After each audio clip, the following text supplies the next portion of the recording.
guys.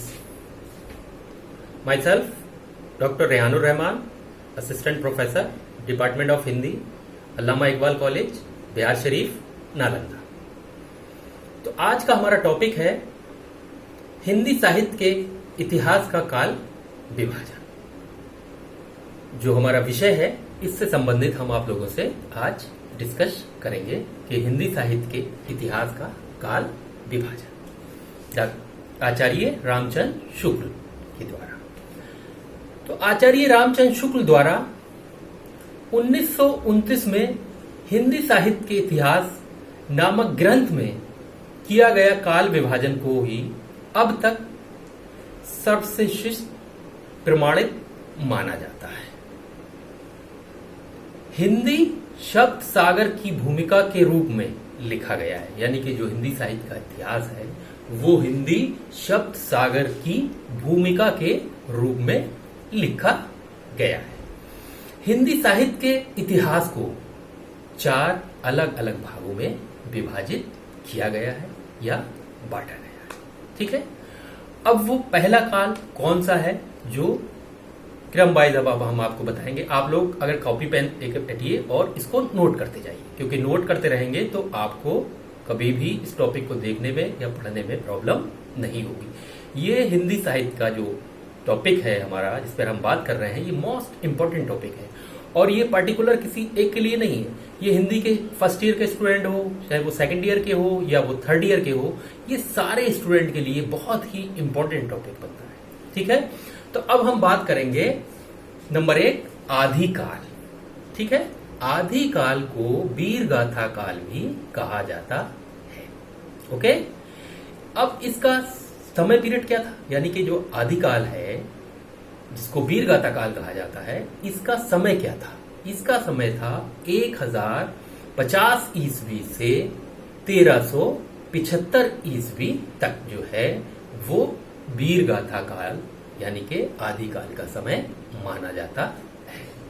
अब आता है नंबर 2 पूर्व मध्य काल यानी कि भक्ति काल। पूर्व मध्य काल को जो है वो भक्ति काल भी कहा जाता है। इसका समय पीरियड क्या था? 1375 ईस्वी से और 1700 ईस्वी तक जो है वो पूर्व मध्य काल का समय माना जाता है, यानी कि भक्ति काल का समय माना जाता है। अब हम आते हैं अपना पॉइंट नंबर 3। ठीक है, उत्तर मध्यकाल, इसको रीतिकाल भी कहा जाता है। उत्तर मध्यकाल को रीतिकाल भी कहा जाता है। अब रीतिकाल का समय क्या था? 1700 ईस्वी से 1900 ईस्वी तक जो है वो रीतिकाल का समय माना जाता है। अब आता है हमारा पॉइंट नंबर 4। ठीक है, आधुनिक काल।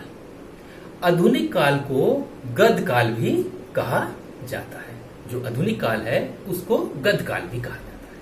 अब आधुनिक काल का क्या समय था? यानी कि 1900 ईस्वी से लेकर अब तक जो समय है वो आधुनिक काल का समय माना जाता है। वीर गाथा काल। ठीक है, आचार्य रामचंद्र शुक्ल जी ने हिंदी साहित्य के इतिहास के प्रारंभिक काल को वीर गाथा काल के नाम से संबोधित किया। That is clear? समझ रहे हैं आप लोग? यानी कि आचार्य रामचंद्र शुक्ल जी ने वीर गाथा काल के नाम से इसको संबोधित किया। ठीक है, इस काल के भीतर 2 प्रकार की रचनाएं आती हैं। अब वो कौन कौन सी है? नंबर 1 अपभ्रंश, यानी कि इसमें जो है वो कौन कौन कवि आते हैं? विजयपाल रासो, हमीर रासो और कीर्ति लता। अब आता है पॉइंट नंबर हमारा 2, यानी कि देशाज भाषा। अब इसमें कौन कौन से कवि आते हैं? खुमान रासो, बीसल देव रासो, पृथ्वीराज रासो, जयप्रकाश, परमात रासो, ये जो है इसमें आते हैं। अब यहां ये उठता है कि आदिकाल जो था वो आदिकाल को आदिकाल किसने कहा? ठीक है, तो आदिकाल को आदिकाल किसने कहा? महावीर प्रसाद द्विवेदी ने आदिकाल कहा। इसको चाणक्य काल भी कहा जाता है। तो चाणक्य काल किसने कहा? डॉक्टर राम कुमार वर्मा ने इसको चाणक्य काल कहा। इसको वीर गाथा काल भी कहा जाता है। अब आप लोगों के माइंड में आ गया होगा वीर गाथा काल, यानी कि जैसे अभी आप लोग पढ़ रहे हैं, मैं आपको बता रहा हूं कि वीर गाथा काल किसने कहा? आचार्य रामचंद्र शुक्ल ने इसको वीर गाथा काल कहा।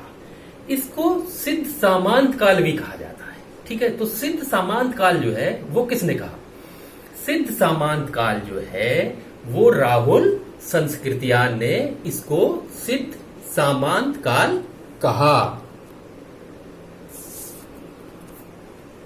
अब हम बात करेंगे पॉइंट नंबर 2, यानी के पूर्व मध्य काल, जिसको भक्ति काल भी कहा जाता है। ठीक है, अब इसका समय जैसे आपको पहले भी मैं बता चुका हूं, लेकिन दोबारा फिर मैं बता दे रहा हूं आपको, 1375 से 1700 ईस्वी तक माना जाता है।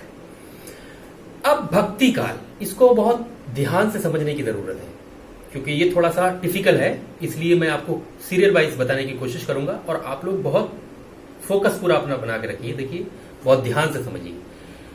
भक्ति काल, अब भक्ति काल में शाखाएं हैं, निर्गुण धारा और दूसरी है सगुण धारा। अब निर्गुण धारा में भी 2 शाखाएं। ठीक है, तो पहली का क्या है? निर्गुण धारा की ज्ञान श्री शाखा। ठीक है, अब दूसरा प्रेम श्री शाखा। तो ज्ञान श्री शाखा के जो कवि हैं वो कौन कौन है? ठीक है, इसमें आते हैं नामदेव, कबीरदास, रौदास, गुरु नानक देव और संत दद्दू दयाल। ठीक है, ये तो थे हमारे ज्ञान श्री शाखा के प्रमुख कवि। अब हम बात करते हैं प्रेम श्री शाखा। ये भी निर्गुण धारा की शाखा है। ठीक है, अभी जो मैंने आपको बताया था वो ज्ञान श्री शाखा थी, अब ये जो है प्रेम श्री शाखा। अब इसमें कौन आते हैं? मलिक मोहम्मद जायसी। ठीक है, और नंबर 2 दद्दू दयाल और नंबर 3 मंझन। तो मलिक मोहम्मद जायसी ने पद्मावत लिखा था। पद्मावत कब लिखा गया था? 1540 में मलिक मोहम्मद जायसी ने पद्मावत लिखा था। आपको बता दूं कि पद्मावत एक फिल्म बनी है अभी कुछ टाइम पहले, जो काफी चर्चा में रही है, काफी चर्चा का विषय रहा है उसका, लेकिन उस पर हम कभी फिर दोबारा कभी टाइम मिलेगा तो उस पर बात करेंगे। फिलहाल अभी हम अपने क्वेश्चन पर आते हैं। ठीक है, अब जो है सगुण धारा। ठीक है, सगुण धारा यानी कि इसकी भी 2 धाराएं हैं। तो नंबर 1 राम भक्ति और नंबर 2 कृष्ण भक्ति। तो राम भक्ति में कौन आता है? नंबर 1 तुलसीदास। ठीक है, नबदास। ठीक है, प्रणयचंद चौहान, हृदय राम। ये जो है हमारे राम भक्ति के कवि हैं। अब कृष्ण भक्ति आता है। तो कृष्ण भक्ति में कौन कौन आता है? श्री वल्लभाचार्य, सूरदास, नबदास, कृष्णदास और परमानंद दास, कुंभदास, चतुर्भुज दास, गोविंद स्वामी और मीराबाई जो है वो कृष्ण भक्ति में आते हैं। और भी बहुत सारे लोग हैं जो उसमें आते हैं। अगर आप लोग हिंदी साहित्य के इतिहास को पढ़ेंगे तो डिटेल से आपको और भी बहुत कुछ उसमें मिल जाएगा। यहाँ हमने कुछ मुख्य चीजों को उठाया है जिससे आप लोगों की समझ में आ जाए और ज्यादा से ज्यादा आप लोग उस पर। तो अब आप बात करते हैं भक्ति काल। भक्ति काल की विशेषता ये रही है कि सभी कवियों ने, जो भक्ति काल की विशेषता रही है वो ये रही है, सभी कवियों ने अपने अपने इष्ट देव का स्मरण किया है। इस काल में भजन कीर्तन का महत्व सबसे अधिक रहा है। यानी कि ये जो काल था जिसको भक्ति काल कहा जाता है, इसमें जो कवि थे उन्होंने अपने अपने भजन और कीर्तन इस काल में किया गया है। अब हम बात करेंगे अपने थर्ड पॉइंट की, यानी कि थर्ड पॉइंट जैसे आपको बताया था उत्तर मध्य काल। उत्तर मध्य काल को रीतिकाल भी कहा जाता है। अब इसका समय क्या था? 1700 से 1900 ईस्वी तक माना जाता है। ठीक है। आचार्य रामचंद्र शुक्ल ने इस काल में रीति ग्रंथ, रस, अलंकार, धुनि की मूल प्रवृत्ति के कारण इस काल को रीतिकाल कहा। इस काल को रीतिकाल कहा। इस काल के सभी कवि राजाओं के आश्रित कवि थे। उनका उद्देश्य आश्रितदाताओं की प्रशंसा करना और मनोरंजन करना मुख्य कार्य था।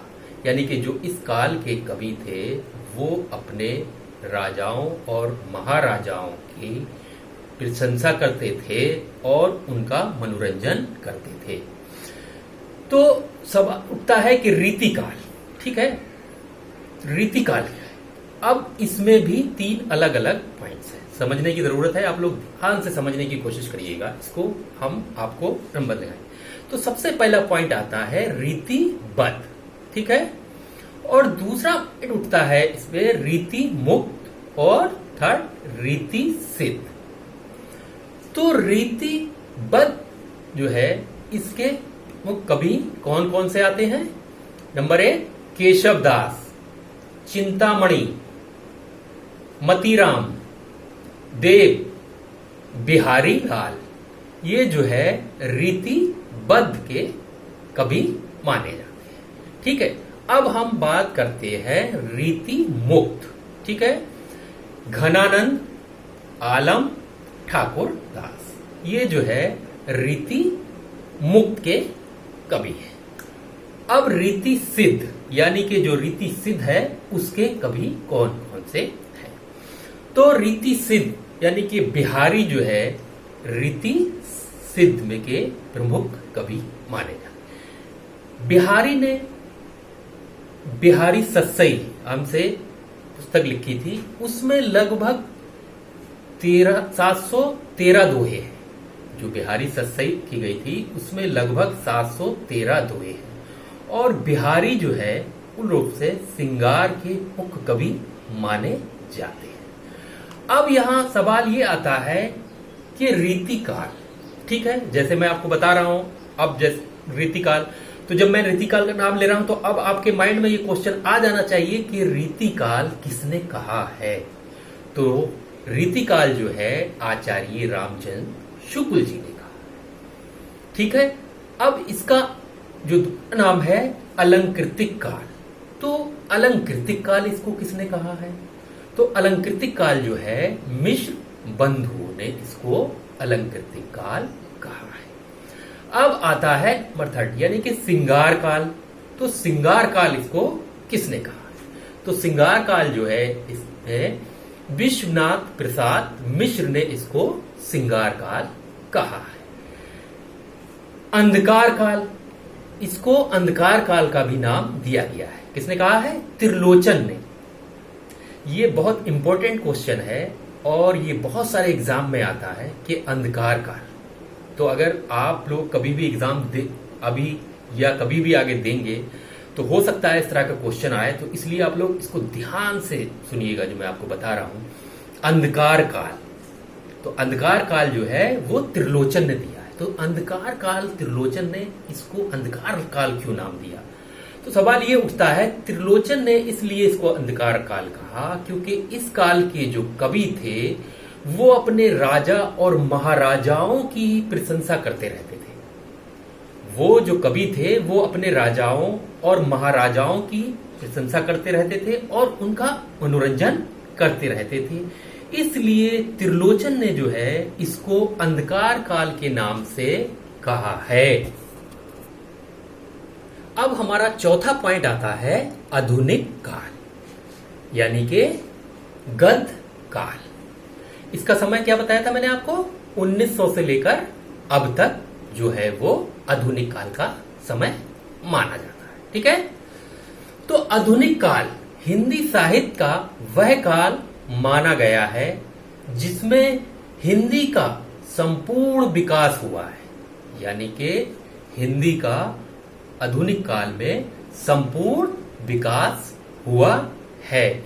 इस युग में गद्य, पद्य, कहानी, नाटक, पत्रकारिता सहित हिंदी की समस्त विधाओं का विकास हुआ है।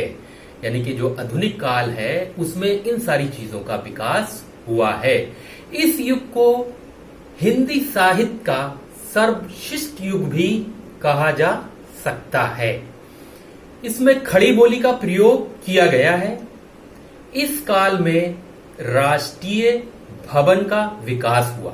यानी कि ये जो काल था, इस काल में राष्ट्रीय भवन का विकास हुआ, जहां पुराने कालों में कवियों का दृष्टिकोण सीमित था। यानी कि जो पुराने काल के जो कवि थे उनका जो दृष्टिकोण जो था वो सीमित था। आधुनिक काल में कवियों ने समाज के व्यवहारिक जीवन का चित्रण करना शुरू किया। यानी कि जो आधुनिक काल के कवि थे उस काल के कवियों ने जीवन का चित्रण करना शुरू किया। वो जो कवि थे वो और से अलग थे। तो आधुनिक काल, अब इसमें भी अलग अलग डिवाइड किया गया है इसको। यानी कि इसमें कौन कौन सा युग आता है?